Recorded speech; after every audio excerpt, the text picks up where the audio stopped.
Crews are working to assess damage in Indian River County tonight. Angela Rozier is live in Vero Beach with a look at the damage Nicole left behind. Angela?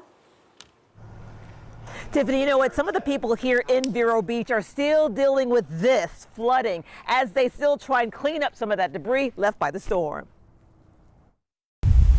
This pickup truck is moving slowly as it makes its way down Oslo Road near US 1, and that's not the only street that's underwater.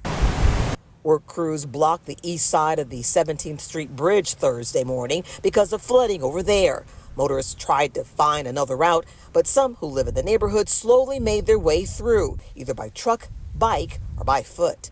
Ron Robinson lives down the street. He says he was out here on the road because he just wanted to see what was going on. Well, I thought that we were kind of the worst down at the base of the bridge, but I'm finding out people have got it much worse off than I do. At least it's not into my house.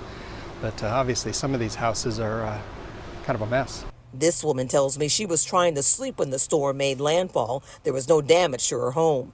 The preparation actually took longer than the cleanup because we were, so expecting. We didn't know where it was going to land, and I think the eye went over us. So it was very quiet in the middle of the night at one point.